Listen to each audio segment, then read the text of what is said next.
and E times I is the bending rigidity, okay, of the beam, bending rigidity. In case we want to also include the shear in deformability, there is also a shear contribution to the vertical displacement that is usually negligible compared to the bending moment deformability. Shear in deformability, as you probably know, is important if the beam is quite short.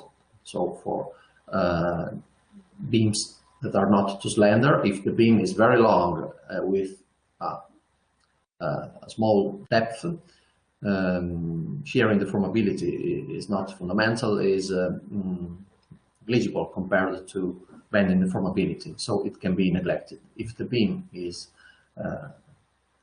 thick in the sense that the length is not too much larger than the beam depth, also shear in deformability is important. So in this case, as you can see, it is 3 orders of magnitude smaller than the contribution of the bending deformability, but in general it is of interest to know how it can be included in the model. So we will also add this contribution, and in that case our total vertical displacement would be this value, so equal to minus 3.9922 millimeters. Okay, this is the first step.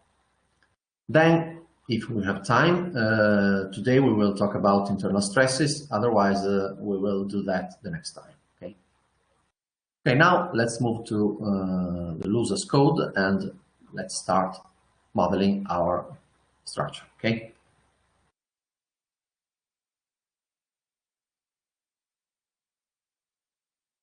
Okay, here please click on create new model. We can call it cantilever beam underscore thin beam.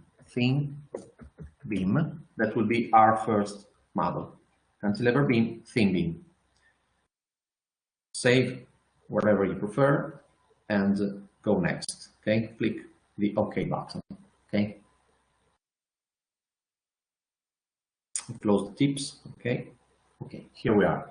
We already introduced in some way the interface of the code the last week, and so today we will start again by creating the geometry, and then we will go on assigning all the properties, and then at the end we will run the analysis. Okay, so at first we need to insert the 2 endpoints, create the beam axis.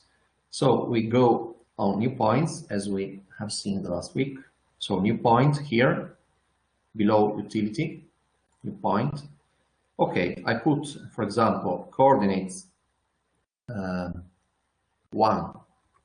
0, 0 for node A, and then by clicking on the tab button again, you can add a second line without closing the window. Okay, I put coordinate 2, 0, 0 for point B, so that they are 1 meter far in the horizontal direction. Okay, I have 2 points here. Okay, now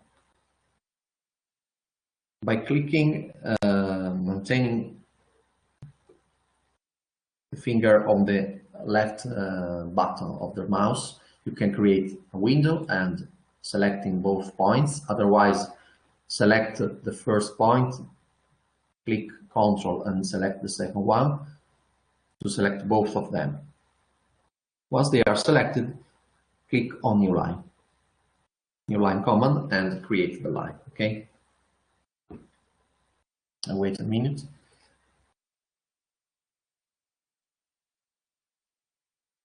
There is also another possibility. You can directly create a new line by clicking new line and inserting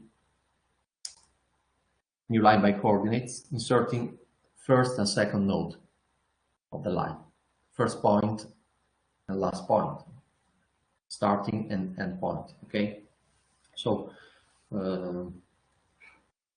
there are several ways to create lines, but in this case we used the first one, so creating 2 points and then connecting them by a line.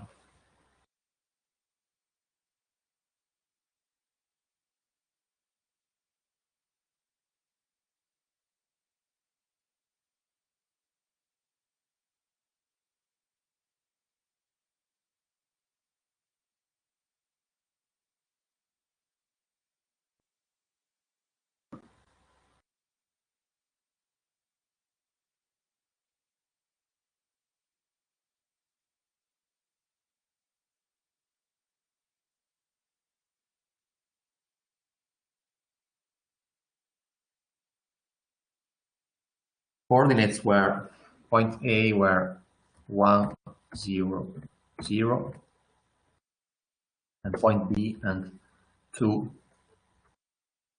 0, 0. I explained the last time, this is just for shifting the beam from the origin of the frame of reference, but you can put whatever you want. 0, 0, 0 for point A and 1, 0, 0 for point B, and so on. Okay, it is not essential that you, as you can see here, there is also the frame of reference, X, Y, Z, and the point 1 coordinates are 1, 0, 0. Point 2 coordinates are 2, 0, 0. Okay.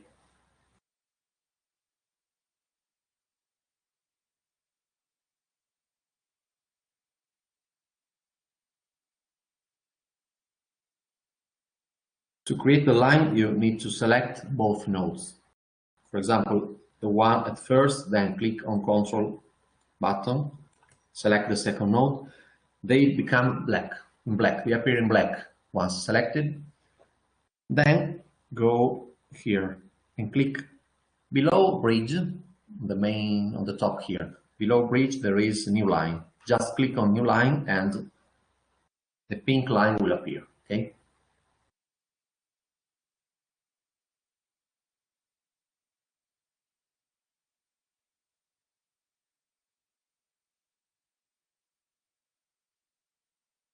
Here, in general, we need to use these attributes window here, and there are several commands, but always we need to use at least the 5 on the top. The 5 standing above this gray horizontal line, okay? So these are the essential steps, okay? Mesh, geometric, material, support, and loading, okay?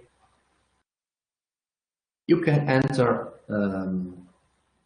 properties and information by following this order, or even by following the order you prefer. For example, you can assign material properties at first and then geometrical properties, or the contrary, as you prefer. But here, for simplicity, I will simply follow this order, okay? Starting from the mesh. This is the subdivision of our geometry, so our line, for the moment, into a finite number of nodes that will be connected by our finite elements. So we need to select the number of subdivisions and also the type, the kind of finite element that we are going to use. Geometric properties means, for example, the properties to be assigned to the line, like cross-sectional area, moments of inertia, and so on.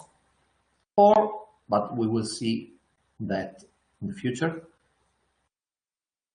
creating exactly the real geometry, so rectangular section, I-section, and so on. There are 2 ways.